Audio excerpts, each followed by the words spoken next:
Welcome my dear friend. अभी आप देख रहे हैं mathematics channel Rajendra concept of mathematics. Exam मिलते हैं आपको हायर मैथमेटिक्स से रिलेटेड अनेक टाइप के वीडियो, और अभी हम डिस्कस करने वाले हैं linear differential equation with variable coefficient second order के लिए, राइट। और ये मेथड नंबर हम थर्ड डिस्कस करने वाले हैं, जो मैंने लिखा है method of changing the independent variable.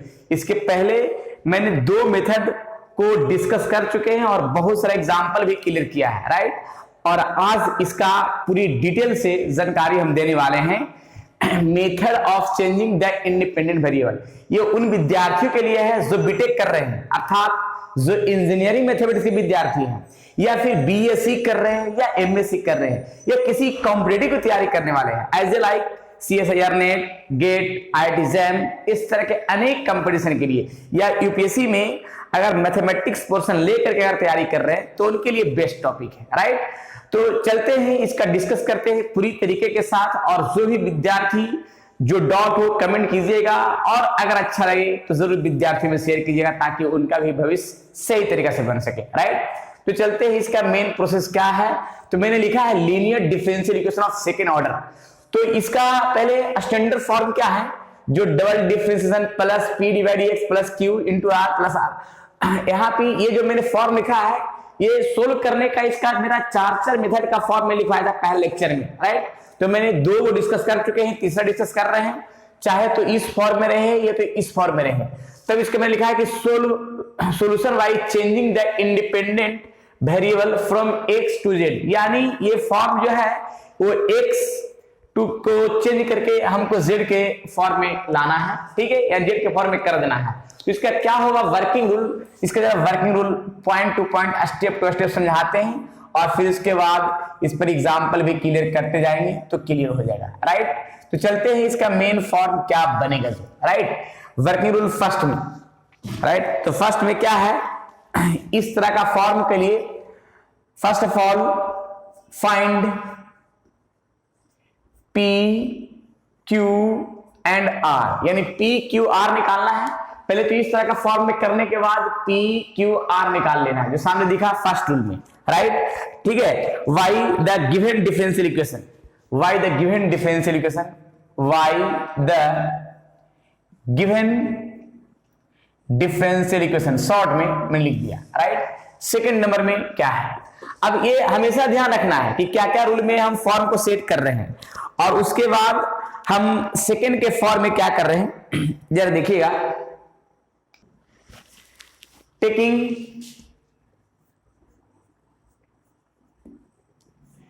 Q1 निकालेंगे, सेकंड फॉर्म में Q1 निकालेंगे, ठीक है। और Q1 वो होगा जो कांस्टेंट पार्ट होगा। वो कौन सा कांस्टेंट पार्ट होगा वो हम बताएंगे। तो यहां लिखेंगे एनी कांस्टेंट, राइट। अब ये जो Q का जो भी पार्ट रहेगा, जैसे यहां पे Q का जो भी वैल्यू रहेगा, अब Q का जो भी आएगा, जैसे यहां पे का जो भी पार्ट आएगा, उसमें जो भी x स्क्वायर का जो भी कोफिशिएंट रहेगा वही लिखाएगा यहाँ पे Q1 के बराबर, ठीक है। यहाँ पे एनी कांस्टेंट पार्ट, राइट। अब ये कांस्टेंट पार्ट जो है यहाँ पे लिखेंगे and use the formula, and use the formula. मतलब इसका प्रोसेस क्या है, जैसे अगर हम Q बराबर लिख दिए ऐसे 3x स्क्वायर, तो यहाँ पे x स्क्वायर में कोफिशिएंट मेरा कितना है 3 है, तो यहाँ पे ये 3 का पार्ट लिखाएगा, Q1 और क्या लिखाएगा 3 लिखा जाएगा। मतलब यही है कांस्टेंट पार्ट, राइट। अब एग्जांपल के साथ समझाएंगे तो ज्यादा बढ़िया होगा क्वेश्चन में। ये तो Q1 निकालने का प्रोसेस हो गया, और यहाँ पे फॉर्मूला क्या हो गया देखिए जरा, यूज द फॉर्मूला Q1 बराबर Q बराबर क्या हुआ, Q बटा dz बाई dx का होल स्क्वायर, राइट। Q बराबर Q बटा dz by dx, right. Then solve it, then solve it. अब सोल्व करके dz बाई dx का वैल्यू निकालना होगा। Solve it for dz by dx, solve it dz by dx या फिर यहाँ पे z या डबल डिफरेंशिएशन का फॉर्म, ये तीनों फॉर्म दिखाना हो, राइट। तो ये फॉर्म क्या है कि जब Q1 निकालेंगे तब यहाँ पे dz by dx या z या डबल डिफरेंशिएशन, राइट, ये सेकंड में है। और थर्ड में आइए, थर्ड में निकालना है क्या कि फाइंड P1, फाइंड P1। और P1 क्या है, तो P1 का जरा फॉर्म लिख देते हैं। P1 का लिख सकते हैं P into dz by dx plus double differentiation upon dz by dx का होल स्क्वायर, राइट। देख लीजिएगा कहीं डॉट ना हो, अगर कहीं डॉट हो तो कमेंट जरूर करना है। तो ये P1 निकालने का P into dz by dx plus z square और dz by dx का होल स्क्वायर, और R1 जो है यहाँ पे R1 में लिख देते हैं, R1 जो है R upon dz by dx का होल स्क्वायर, और Q1 जो है, Q1 तो मैंने बता दिया है कि Q upon dz by dx का फॉर्म रहेगा। Q1 बराबर लिख सकते हैं Q upon dz by dx का होल स्क्वायर, राइट। देखिए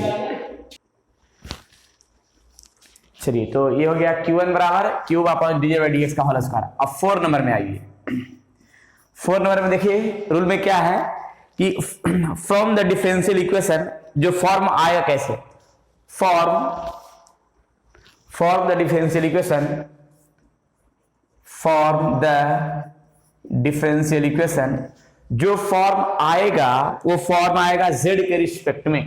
तो कैसे आएगा, double differentiation dz by dx और यहां पे P1 dy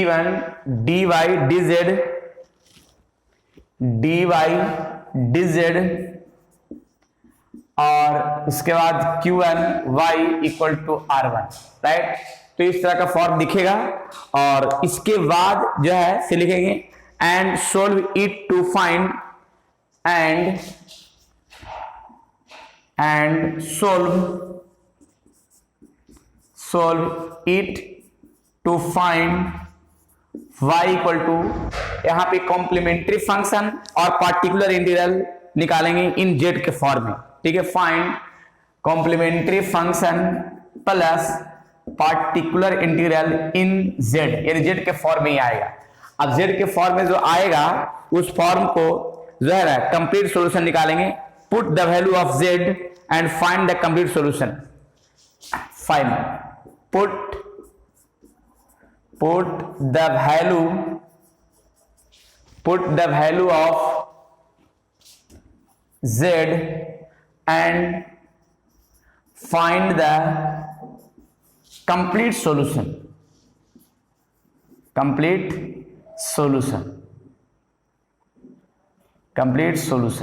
राइट। तो इस तरह से इस पार्ट का वर्किंग रूल है जो सामने दिख रहा है। अब इसका हम जो भी पॉइंट समझाया है इसको टोटल फॉर्म जो है, इस फॉर्म को एक एग्जाम्पल के माध्यम से समझाएंगे तो ज्यादा बढ़िया होगा। और इसका हम एक नोट में एक लाइन लिख देते हैं, उस लाइन को ध्यान रखना है और कहानी सही रखना है, राइट। इसका नोट में क्या है, एक लाइन जरा लिख देते हैं।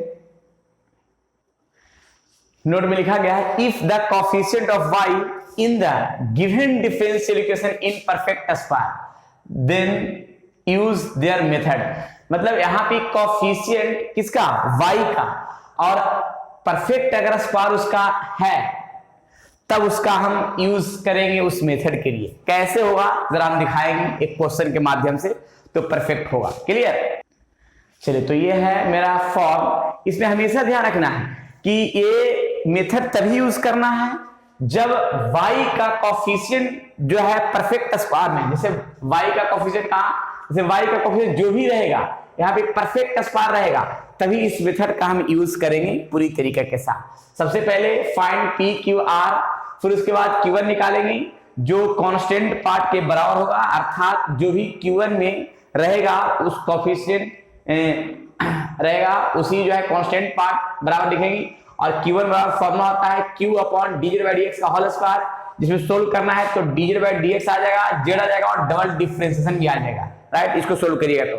और P1 निकालेंगे तो P into D Z by D x और डबल डिफरेंशिएशन और सिंगल डिफरेंशिएशन का स्क्वायर R1 निकालेंगे तो R upon D Z by D X का होल स्क्वायर, Q1 निकालेंगे तो Q upon D Z by D X का होल स्क्वायर, राइट। फिर हम इस फॉर्म को कन्वर्ट कर देना है जेड के रिस्पेक्ट का फॉर्म में, टोटल फॉर्म वही रहेगा, सिर्फ क्या है कि जेड के रिस्पेक्ट में होगा, जहां P है वहां P1 आ जाएगा, जहां Q है Q1 जहां R है R1, ठीक है। उसके बाद सोल्व करने के बाद सॉल्यूशन में कॉम्प्लीमेंट्री फंक्शन और पर्टिकुलर इंटीग्रल जो बाई और कहलाएगा और जेड के फॉर्म में दिखेगा, और उसका जेड का जो वैल्यू आएगा उसको पुट करना है और फाइंड द कंप्लीट सॉल्यूशन कहलाएगा, राइट। कैसे होगा एक एग्जांपल दिखाते हैं, ज्यादा बढ़िया होगा क्लियर रूप में।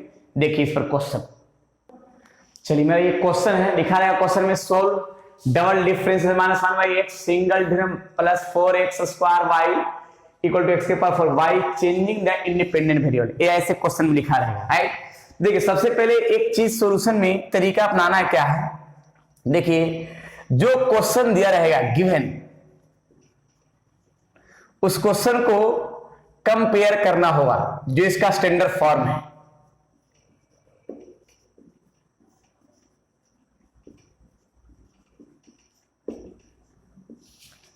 इसका स्टैंडर्ड फॉर्म सामने हम लिख दे रहे हैं, डबल डिफरेंशिएशन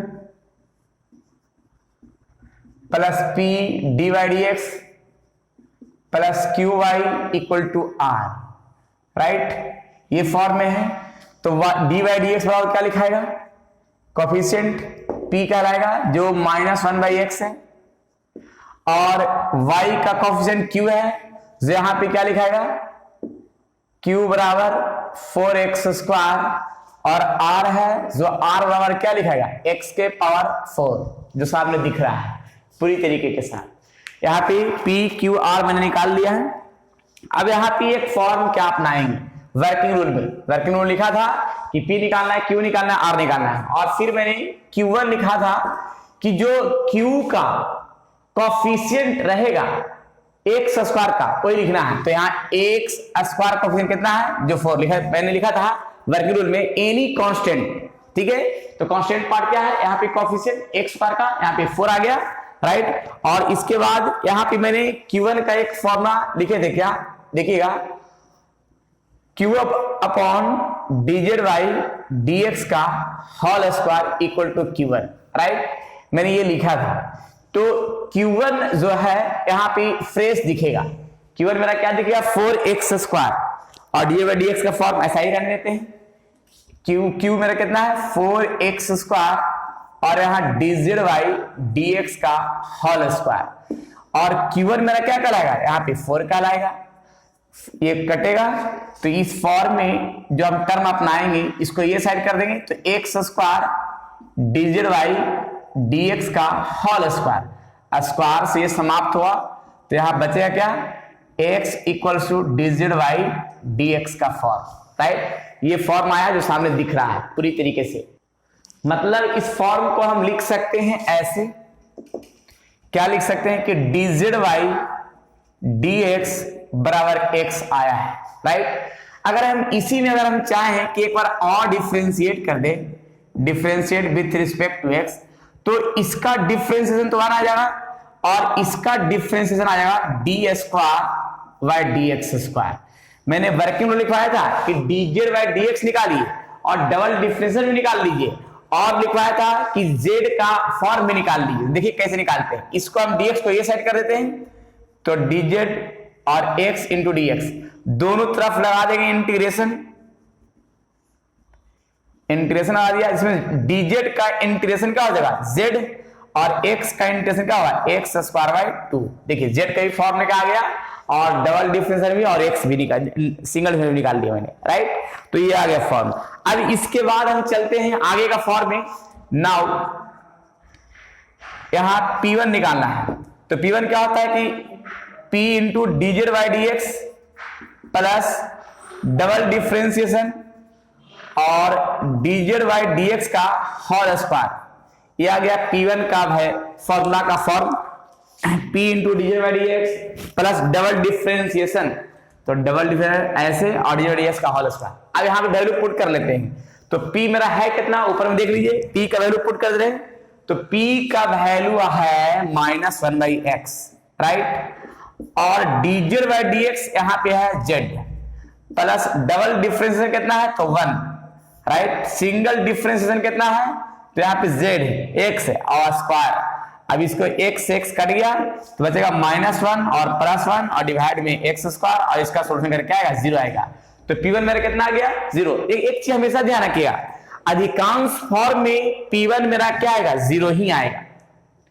P1 जो है अधिकांश टर्म में ही P1 क्या आएगा 0 आ जाएगा, राइट। तो ये ध्यान रखिएगा, कभी कभी नहीं है अपवाद में, तो उसके लिए सोल्यूशन भी हम बताएंगे कैसे क्या हुआ, लेकिन अधिकांश फॉर्म में 0 ही आएगा ये P1। अब इसके बाद Q1 का फॉर्म चलते हैं। P1 के बाद Q1 तो निकल गया, अब R1 का फॉर्म चलते हैं कि R1 क्या हुआ भाई। तो R1 के लिए जरा फॉर्मूला क्या होता है, R1 का फॉर्म मैंने लिखाया कि R upon dz by dx का होल स्क्वायर। अब सवाल है कि R है कितना भाई, तो R है, R यहाँ पे है x के पावर 4 और dz बाई dx कितना है, तो dz बाई dx यहाँ पे है x स्क्वायर हो गया तो स्क्वायर कटेगा तो बचेगा x स्क्वायर। या ये R1 का फॉर्म जो मैंने सामने दिखाया, क्लियर है R1 के लिए। अब R1 भी पता चल गया, राइट। और यहाँ पे और भी फॉर्म बच रहे थे, यहाँ पे एक चीज और लिख सकते हैं कि x स्क्वायर का जो फॉर्म है ना, यहाँ पे हम निकाल सकते हैं। ये 2 को यहाँ कर देंगे तो 2z बराबर x स्क्वायर, जहां x स्क्वायर है यहाँ 2z लिख सकते हैं, तो यहाँ पे ऐसे करते हैं x स्क्वायर के फॉर्म पर 2z लिख देते हैं, राइट। तो R1 का वैल्यू 2z आ गया, P1 का वैल्यू 0 आ गया और Q1 का वैल्यू 4 आ गया, राइट। अब यहाँ पे का फॉर्म हम चलते हैं इसका सॉल्यूशन की ओर, ज्यादा बढ़िया और क्लियर भी कर देते हैं, राइट। अगेन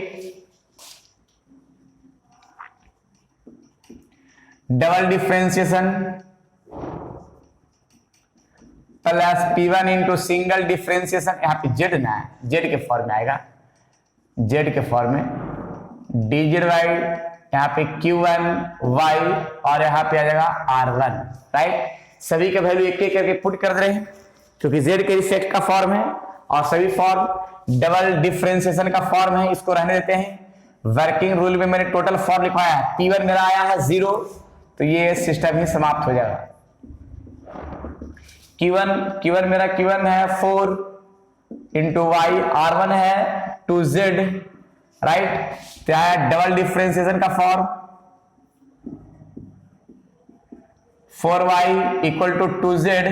यहाँ पे डबल डिफरेंशिएशन को हम ऐसे लिख सकते हैं, देखिए इस तरह का पार्ट में 4y इक्वल टू 2z, यहाँ पे y का फॉर्म ऐसे लिखते हैं, कॉमन कर लेते हैं तो ये फॉर्म आया। अब यहां से हम एक्सिलरी इक्वेशन निकालेंगे, ठीक है। एक्सिलरी इक्वेशन कैसे निकलता है, अगर स्पेशल इसका वीडियो चाहते हैं तो इस पर भी बहुत सारा मैंने लेक्चर बनाया है और कमेंट करेंगे तो वीडियो भेज भी देंगे, टेलीग्राम में ज्वाइन कर जाएगा और इसका पूरा वीडियो। तो देखिए एक्सिलरी इक्वेशन कैसे निकालेंगे कि ये फॉर्म जो है जहां d है उसको m square plus 4 equal to 0 के फॉर्म में, तो m स्क्वायर बराबर -4 तो m के वैल्यू आ जाएगा प्लस -2i आ जाएगा, राइट। यानी ये फॉर्म को हम लिख सकते हैं 0 प्लस -2i।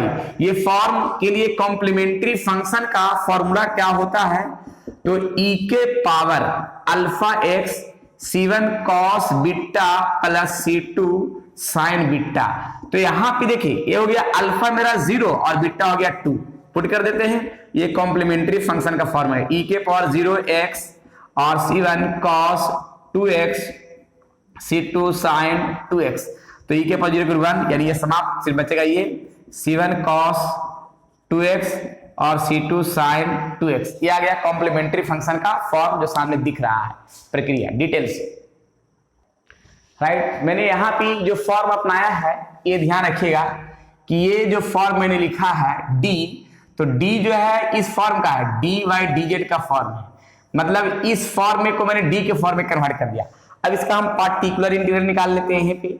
तो पार्टिकुलर इंटीग्रल क्या है कि इस फॉर्म को इधर डिवाइड में, तो 1 अपॉन d के पावर 2 प्लस 4 इंटू 2z। देखिए पार्टिकुलर इंटीग्रल निकालने के लिए भी तरीका मैंने बहुत सारा फॉर्म बताया है, उस तरीके को थोड़ा ध्यान समझना है, ठीक है। और अगर नहीं पढ़े हैं पार्टिकुलर इंटीग्रल कॉम्प्लीमेंट्री फंक्शन, इस पर स्पेशल वीडियो बना चुके हैं, ध्यान दीजिएगा जरा, ठीक है। नहीं मिलेगा तो बोलिएगा, भेज देंगे। अच्छा अब इसको कैसे करेंगे, तो पहले दोनों में से हम 4 कॉमन कर लेते हैं। 4 कॉमन करते हैं, 4 जब कॉमन करेंगे तो यहाँ पे आएगा 4 डिवाइड में +1 और 2 डिजिट, राइट। अब इसका सॉल्यूशन हम करते हैं, यहाँ पे इसको मिटा देते हैं क्योंकि लंबा जाएगा सॉल्यूशन का प्रक्रिया। हालांकि यहाँ पे सॉल्यूशन कर सकते हैं कि नहीं, इधर ही कर देते हैं, ज्यादा बढ़िया होगा। मिटाते हैं। चलिए, मैंने यहाँ पे एक फॉर्म अपनाना चाह रहे हैं, कैसे? इस टर्म को ऊपर ले जाना चाह रहे हैं, यानी 1/4 तो रह जाएगा। जब ये ऊपर ले जाएंगे तो 1 + d²/4 पावर -1 इंटू dz। अब यहाँ पे एक फॉर्मूला अपनाना पड़ेगा। फॉर्मूला क्या अपनाना पड़ेगा जरा देखिएगा। फॉर्मूला है 1 + x के पावर -1 का फॉर्मूला। 1 + x के पावर -1 का फॉर्मूला देखिए क्या लिखेगा, 1 - x + x²/2 -... इनफाइनाइट। इस तरह का फॉर्म सेट करना होगा। तो देखिए कैसे सेट करते हैं। ये 1/4 है। अब यहाँ पे देखिए 1 + x, तो यहाँ 1 हो गया, और माइनस देखिए यहाँ x लिखा था फॉर्मूला में, तो यहाँ पे x मेरा कितना है, d²/4 प्लस फिर देखिए x², तो यहाँ x ये पूरा है, तो यहाँ पे इतना का स्क्वायर, यानी हो गया ये इतना का है स्क्वायर, फिर माइनस ... और ये हो गया dz, राइट। तो ये फॉर्म क्या क्या आएगा यहाँ पे जरा देख लेते हैं। यहाँ 1 है d²/4, हालांकि ये 2dz जो है ना, 2z जो है ये सभी में मल्टीप्लाई करते हैं। यहाँ पे 2z आ जाएगा, यहाँ पे मल्टीप्लाई कर देते हैं इसमें भी, तो 2z, और इसमें भी z के पावर 4 है, और यहाँ डिवाइड में 4 है, इसमें भी ... यानी 2z को सभी में मल्टीप्लाई जब होगा। ये कैसे आया, तो इस फॉर्मूला के माध्यम से आया। देखिए ये फॉर्मूला दिख रहा है, इसी फॉर्मूला के माध्यम से मैंने निकाला है, ठीक है। यहाँ पे 1 है तो 1 है, और x के यहाँ पर d²/4 है। क्लियर। अब जरा देखिएगा, पॉइंट टू पॉइंट सोल्व करते हैं। 2z है। अब यहाँ पे अगर हम 2z का डिफरेंशिएशन करते हैं, यहाँ पे रफ में हम कर रहे हैं, ठीक है। देखिएगा, अगर हम पहले तो डिफरेंशिएशन करना है, तो ये तो सभी को पता है कि कांस्टेंट पार्ट बाहर होगा, तो ये जो है ना बाहर होगा, 2 और 4 बाहर हो गया, तो 2 और 4 तो बाहर हो गया, और z² का डिफरेंशिएशन करना है। तो z² को एक बार जब डिफरेंशिएशन करेंगे तो 1 आ जाएगा। z का डिफरेंशिएशन एक बार करते हैं तो 1 आएगा, लेकिन एक बार अगर और करते हैं तो ये 0 आ जाएगा। यानी z² z का डिफरेंशिएशन डबल बार करेंगे तो ये 0 आएगा, अर्थात ये फॉर्म क्या आ जाएगा, 0 आ जाएगा, राइट। ये ध्यान रखिएगा, एक बार में डिफरेंशिएशन 1 आता है, और एक बार और करेंगे तो 1 करेंगे 0 आता है। यानी ये 2 बार में z का डिफरेंस 0 आ जाएगा, और 4 बार में z का वो भी 0 आ जाएगा। जब 2 ही बार में 0 आया तो बाकी सब में 0 ही आ जाएगा। यानी यहाँ का सभी पार्ट 0 हुआ, और ये 2 से कटेगा तो 1/2z। ये आ गया पार्टिकुलर इंटीग्रल का फॉर्म, जो सामने दिख रहा है पूरी तरीके के साथ, राइट। देख लीजिए। अब कंप्लीट सॉल्यूशन निकाल लेते हैं। Complete solution y = complementary function plus particular integral. और यहाँ पे कॉम्प्लीमेंट्री फंक्शन सबको पता है कि कॉम्प्लीमेंट्री फंक्शन मैंने यहाँ निकाला है, c1 cos 2x। अच्छा, यहाँ पे एक चीज गलती किया है, यहाँ पे z के फॉर्म में है तो यहाँ पे z ही लिखाएगा, 2x जहाँ पे लिखे हैं तो 2z लिखा जाएगा ना। मैंने यहाँ पे थोड़ा सा गलती किया है, यहाँ पे 2z लिखाएगा, z लिखाएगा, ये सभी पार्ट में z लिखा जाएगा क्योंकि z का फॉर्म है यहाँ पे, ठीक है। तो ये यहाँ पे z ही लिख दीजिएगा, z ही लिख दिया, ज्यादा बढ़िया हुआ, z का फॉर्म का है, राइट। और यहाँ पे 2z, और यहाँ पे c2 sin 2z, और पार्टिकुलर इंटीग्रल लिखाएगा z/2। अब z का वैल्यू पुट कर दे रहे हैं, तो z का वैल्यू मेरा देखिए 2z का वैल्यू x² है, तो यहाँ पे से x², यहाँ भी x², और यहाँ पे आएगा z का वैल्यू x²/2। डायरेक्ट पुट कर दे रहे हैं, कंप्लीट आ जाएगा सॉल्यूशन। तो देखिएगा c1, तो यहाँ पे से पुट कर देते हैं cos, और 2z का वैल्यू x², और c2 sin 2z का वैल्यू x² प्लस, और z का वैल्यू x²/2। जब x²/2 अब पहले से 2 है तो 4 आ जाएगा, डायरेक्ट यहाँ पे मिटा करके, यहाँ पे c1 cos x², c2 sin x², और x के पावर 2/4। ये रहा मेरा कंप्लीट और फाइनल रिजल्ट, राइट। इसको जरा नोट कर लीजिए पूरी तरीके के साथ। राइट। तो ये मेरा कंप्लीट सॉल्यूशन हो गया। अब इसी पर हम क्वेश्चन देते हैं, जो क्वेश्चन को सॉल्यूशन कीजिएगा और तरीके से कीजिएगा, नहीं सॉल्यूशन होगा तो कमेंट बॉक्स में कीजिएगा, उसका भी सॉल्यूशन हम करके दे देंगे। राइट, इसको नोट कीजिए। नेक्स्ट क्वेश्चन देते हैं। चलिए, क्वेश्चन को बनाना है और नहीं बनने पर कमेंट बॉक्स में बताना है, ताकि इसका भी सॉल्यूशन नेक्स्ट वीडियो में हम बता सके। राइट, और अगर पढ़ाई समझ में आ रहा है तो विद्यार्थियों में जरूर शेयर कीजिएगा, ताकि उनका भी संपूर्ण पढ़ाई हो सके। राइट, फिर नेक्स्ट क्लास में मिलते हैं नए क्वेश्चन, नए थ्योरी के साथ और भी प्रैक्टिस के साथ। जब तक के लिए आप लोग खुश रहिए, स्वस्थ और मस्त रहिए, पढ़ते रहिए method of changing the independent variable second order के लिए। राइट, चलिए ठीक है, फिर मिलते हैं नए थ्योरी नए क्वेश्चन के साथ नेक्स्ट वीडियो में।